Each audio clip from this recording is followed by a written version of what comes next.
जर वेळेवर पाऊस झाला असता तर मला वाटते शेतामध्ये लागवड करायला लोक गेले असते. मागच्या वर्षी तसं घडलं होतं, पण यावर्षी अजूनही पत्ता नाही. पण बरं आज कृषीचा कार्यक्रम लागला आणि मुरबाडला पाऊस थोडा सुरू झालाय, त्यामुळं कुठेतरी सुरुवात होते. दसरे भागामध्ये आता चांगला पाऊस सुरू आहे, त्यामुळे नक्कीच असते असते का होईना पण या 2-4-5 दिवसात पाऊस येईल आणि निश्चित शेतकऱ्याला एक दिलासा मिळेल. कारण पेरण्या लांबल्यामुळं पुन्हा अडचणीचा प्रश्न येतो. पावसाचा रेग्युलरपणा किती राहतो त्याच्यावर आपल्या शेतीचं अवलंबून असते. सरकार खूप चांगला विचार करत आहे. आताही तुम्ही आपण आज सगळ्यांनी पाहिलं, देशाचे पंतप्रधान आज तुम्हाला 20वा हप्ता 23वा हप्ता आणि तोही त्याच्यापेक्षा आपल्या तालुक्यामध्ये 19,000पेक्षा अधिक लोकांना शेतकऱ्यांना आज हा हप्ता मिळेल, त्यांच्या खात्यावर जमा होईल. स्वतः पंतप्रधान वेस्ट बंगालला तिथे खऱ्या अर्थाने तुम्हाला वाटप करण्यासाठी जाहीर कार्यक्रम ठेवला आहे आणि तिथून तुम्हाला डायरेक्ट लाईव्ह आपल्याला कार्यक्रम पाहता येतोय. एक चांगला विचार देशाच्या पंतप्रधानांचा आहे की तुम्हाला शेतकऱ्यांना त्याची मदत झाली पाहिजे. शेतकऱ्यांचा जे अडचणीचा प्रश्न असतात त्याच्यातून ती जर मदत झाली तर नक्कीच चांगला त्याचा उपयोग होऊ शकेल. आणि म्हणून पीएम किसान जी योजना आहे आपली, ज्यांचे कोणाचे काही लोकांचे केवायसी झाले नाही त्यांनी काही करून तातडीने ते करून घेतले पाहिजेत आणि त्यांना त्याचे हप्ते बंद पडले ते ताबडतोब सुरू झाले पाहिजे. कृषी विभागाने खूप चांगला विचार केलाय. त्यामुळे तुम्हाला आता बियाणं, सुधारित बियाणाच्या जाती आपल्या तालुक्यामध्ये दिल्या, त्याचा आज वाटप केलं. तूर 2 प्रकारची दिली गेलेली, एक पांढरी तूर आहे आणि एक दुसरी तूर आहे, नागली दिलेली आहे. अशा वेगवेगळ्या बियाणांच्या व्हरायटी आपल्या तालुक्यामध्ये आणल्या. आणि मगाशी साहेबांनी सांगितलं ही पहिली सुरुवात आपण अशी केली की सुरण लागवड ही कधीच कुठं आजपर्यंत महाराष्ट्रात कधीच कुठं झाली नाही, पण ते आपण भांडलो त्याच्यामध्ये आपल्याला त्याला जिल्ह्याला आपण मंजूर करून घेतली आणि 50 लाख रुपयाचा निधी घेऊन सुरण आणले आणि आज शेतकऱ्यांच्या पर्यंत दिले. मी शेलारीला गेलो होतो, त्या दिवशी मला त्यांनी सांगितलं का साहेब सगळ्यात समाधान वाटलं आम्हाला की सुरणाची लागवड करावी. मी सांगतो तुम्हाला, जर मनापासून सगळ्यांनी जर त्याच्यावर लक्ष केंद्रित केलं तर आता सध्या भाव 50 ते 55 रुपये किलो सुरणाचा भाव आहे. पण त्याला काही रोग पडत नाही, रोग पडण्याचा प्रश्नच येत नाही. तुम्ही त्याला फक्त लागवड करून जर शेणखत जर टाकलं तर मला वाटतं सगळ्यात मजबूत वाढ होते त्याची आणि सगळ्यात चांगलं उत्पन्न आपल्या शेतकऱ्याला होऊ शकेल.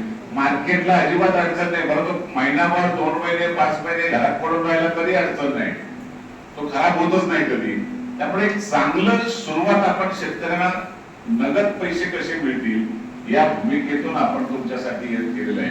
म्हणून ज्याने लागवड केली ना त्यांनी हे पुढच्या वर्षी सुद्धा दुसऱ्या शेतकऱ्यांना सहकार्य केलं पाहिजे. तर म्हणजे फुलनाथ बाबांनी त्यांच्या स्वतः पहिल्यांदा सुरुवात केली होती टाकी पठारला आणि निश्चितपणे त्याने सुद्धा अशाच विचार केला होता का शेतकऱ्यांनी काहीतरी केलं पाहिजे आणि त्याचा उपयोग आज शेतकऱ्यांना चांगला होईल. बियाणं आपल्याला त्याप्रमाणे कमी मिळालं, आपण योजना केली, अजूनही वाढीव बियाणं जर मिळालं असतं तर अजून बऱ्याच शेतकऱ्यांना आपण त्याच्यामध्ये दिलं असतं. पण पुढच्या वर्षी आपण मोठ्या प्रमाणात आपल्या तालुक्यात सुरणाच्या लागवडीचा आपण कार्यक्रम करू. तूर ही सुद्धा खूप चांगले हो. मी माझ्या शेतावर सुद्धा लावतोय ना, एवढी तूर होते मला की मला त्याचा काही उपयोग होत नाही. मी कोणाला विकत बसत नाही, वाटत बसतो, कोणाला देत असतो आणि खूप चांगली तुरा होते तुम्हाला. पण मनापासून तुमची बांधावर लावली तरी होते, याच्यावर शेतात टाकली, माळावर टाकले तरी होते. नांगली सुद्धा खूप चांगल्या प्रकारे. ही जी पिकं आहेत ही खूप चांगली आहे आणि म्हणून अशी काही पिकं घेतली पाहिजे तर त्याचं उत्पन्न वाढलं पाहिजे आणि या उत्पन्नाला खऱ्या अर्थाने कृषी विभाग, राज्य सरकार खूप चांगलं सहकार्य करतंय. आज तुम्हाला हे बियाणं वाटलंय, त्या बियाण्याचा उपयोग सुद्धा आपण चांगला केला पाहिजे, वेळेवर त्याचं पेरणी केली पाहिजे आणि नक्कीच एक उत्पन्नाची चांगलीच सुविधा आपण केली पाहिजे. मगाशी साहेबांनी सांगितलं का मिरी लागवड, तर म्हणजे आपल्या आवारामध्ये झाड आहेत, आपल्या शेतावर झाड आहेत, आपल्या आता बहुतेक जणांचे फार्म हाऊस पण बरेच आहेत. मिरीची जर लागवड केली तर ते पण चांगलं उत्पन्न आहे. कारण एक एक नवीन आपण आता शोधायला घेतलं पाहिजे आणि चांगल्या विचारातून पुढे गेले. आपल्याला काय होतंय, बऱ्याच लोकांनी मागे सतत आंबे लागवड सोडली. आपल्याकडचा आंबा बाजारात कोणी खात नाही, त्या टायमाला आपला आंबा पिकतो. त्यामुळं आंब्यापेक्षा फणस लावा. फणसाला मागणी आहे भरपूर, फणसाला चांगल्या प्रकारचं ग्राहक पण आहे. सुरण लावा. अशी वेगवेगळी बियाणे जर जी नगद पैसे देऊ शकतील अशी लावली तर भाताबरोबर आपल्याला त्याचा चांगला उपयोग होऊ शकेल. थोडासा आता आपल्या शेतकऱ्यांनी बदललं पाहिजे. आज सरकार तुमच्या पूर्वी तुम्हाला कल्पना आहे, जर लागवडीला गेलो आपण, खांड पडली असेल ना, तर त्या टायमाला आपण सांगतो अरे यावर्षी ही खांड बांधली पाहिजे. खांड माहिती आहे ना, आता बऱ्याच जणांना माहित नाही, कारण बरेच शेतकरी बांधावरचे झाले. पण तो काय करतो माहितीये का, तो लावायच्या टायमाला बोलतो. भात कापून आणला ना तर पुढच्या वर्षी परत त्याच टायमाला बोलतो तो काही खांड भरली पाहिजे. तुम्हाला कृषी विभागाच्या मार्फत जमीन सुधारणा करण्याला संधी दिली सरकारने आणि तुमच्या सगळ्या बांधांच्यावर नवीन माती पडली. पहिल्यांदा घडलं असं, मुख्यमंत्री देवेंद्र फडणवीस यांनी तुम्हाला खूप चांगल्या प्रकारचं एक सहकार्य केलं. जर ती माती बांधावर टाकली ना, त्याच्यावर तूर लावली तुम्ही किंवा सुरण लावला तर सगळ्यात चांगलं पीक येते.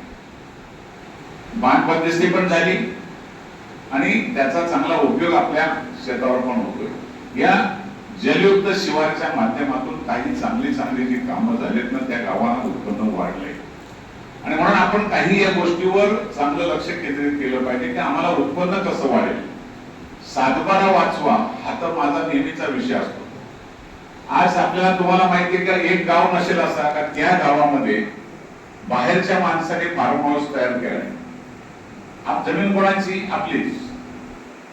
विकताना तो एकच हट्ट घालतो, माझ्या पोराला किंवा मलाच वॉचमन ठेवला पाहिजे. आणि तो एवढा प्रामाणिकपणे त्या फार्म हाऊस वाल्याचा काम करतो, गावाशी भांडण घेईल पण मी शेतच्या बरोबर प्रामाणिक राहील. स्वतःच शेत होतं ना, त्या टायमाला त्याने कधी एवढे विचार नाही केला, पण दुसऱ्याला जमीन विकल्यावर तो त्याला विचार करावा लागला. हा विचार आपल्यात बदलला पाहिजे. हातातून गेलेली जमीन आपण परत कधीच घेणार नाही. म्हणून नशिबाला एक तरी सातबारा हवा हे नेहमी वाक्य माझं आहे. सातबारा टिकला तर शेतकरी टिकेल. जर सातबारात नसेल तर मोदींनी पैसे दिले तर ते तुम्हाला मिळणार नाही. आणि म्हणून मोदी साहेबांनी का केलंय, तुम्ही तुमचा सातबारा वाचवला पाहिजे. तुम्हाला मदतीचा हात मिळतोय तो त्याचसाठी. सातबारा नसेल तर तुम्हाला मोदी साहेबांचे पैसे मिळणारच नाही. हा जरा थोडासा बरं. तुम्हाला विकायचे कशा करता? घर बांधायला बँक पैसे देते, त्याच्यानंतर परत घरकुल योजनेतून पण तुम्हाला घरकुल मिळते. त्याचबरोबर लग्न करायचं असेल तरी बँक पैसे देते. मग कशा करता आम्ही विकतो जमीन? गरज नसताना विनाकारण शो करण्याचा प्रयत्न करतोय आपण आणि आपल्या हातातून सातबारा घालवतोय, जमीन घालवतोय. ही जमीन आपल्याला विकण्याचा अधिकार नाही. वडिलोपार्जित ज्याने जमीन जमून ठेवलेली ती जर विकायला तुम्ही निघाली तर तो पोरगा त्या बापाला पसंत नाही राहणार.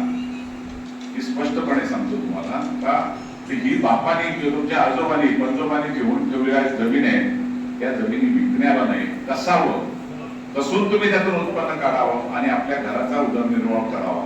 चांगल्या विचारातून आपला शेतकरी घडला पाहिजे. यासाठी आपण कृषी विज्ञान केंद्र सरळगावला घेतलं ना, ते त्या टायमाला केंद्र सरकारच्या माध्यमातून आपल्याला ते मिळाले. मला वाटतं पहिले बारामतीला झाले ना, जगदाळे. बारामती नंतर आपल्याकडे झाले. अजून आम्हाला त्यातलं काही कळतच नाही, तर ते अजून काम पूर्ण होत नाही. जगदाळे लवकर जरा पुढचा, कारण त्याचा उपयोग असा होईल. तुम्हाला सांगतो, केंद्राच्या योजना तुम्हाला सगळ्या आपल्या मुरबाडमध्ये येतील, मग इतर तालुक्यांना इतर जिल्ह्यांना पुढे जातील. पहिल्यांदा असं घडलंय. केंद्राची योजना डायरेक्ट मुरबाडला आपण ते घेतलं. एवढी मोठी जागा आपली त्या ठिकाणी तुमच्यासाठी दिलेली आहे.